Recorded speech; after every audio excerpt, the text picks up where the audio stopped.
В особняке на окраине Сиэтла, утопающем в тумане и соснах, жил человек по имени Джонатан Кларк. Миллионер, бывший IT-предприниматель, владевший несколькими технологическими компаниями. Он был одинок, отстранен и безразличен к окружающему миру. Несколько месяцев назад ему диагностировали редкую и агрессивную форму аутоиммунного заболевания. Врачи говорили прямо: время пошло. Он не хотел никого видеть, кроме своего врача и пары преданных сотрудников. Все, что раньше казалось важным, исчезло. Но одиночество начало тяготить, и однажды он решил нанять молодую горничную. Не потому, что нуждался в помощи. Ему просто стало скучно, и он хотел развлечься, проверить, сколько продержится кто-то из простых рядом с угасающим, капризным и трудным человеком.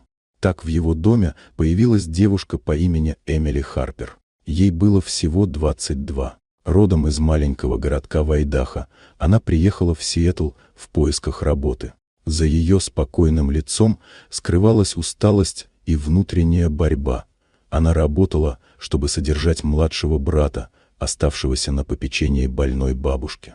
С первых дней Джонатан пытался вывести ее из равновесия. Он был резок, требователен, непредсказуем. Но Эмили молча продолжала выполнять свою работу. Не задавала лишних вопросов, не показывала раздражения. Она готовила простую еду, наводила порядок, приносила в дом тепло, которого не было в нем уже много лет. Прошли недели. Джонатан начал чувствовать себя иначе. Он стал чаще выходить из спальни, дольше сидеть у окна, возвращаться к привычкам, от которых давно отказался. Медики заметили, состояние стабилизируется.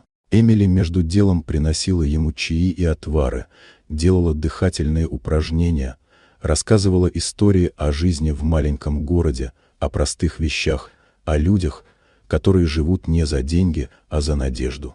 Состояние Джонатана продолжало улучшаться. Врачи были в шоке, организм, который по прогнозам должен был сдаться, начал восстанавливаться. Анализы показывали прогресс. То, что считалось невозможным, стало реальностью. Джонатан начал вспоминать, что такое жить. Он почти не верил, но знал, причина была в ней. В том, что рядом оказался человек, который ничего не требовал, не играл, не жалел. Просто был рядом по-настоящему.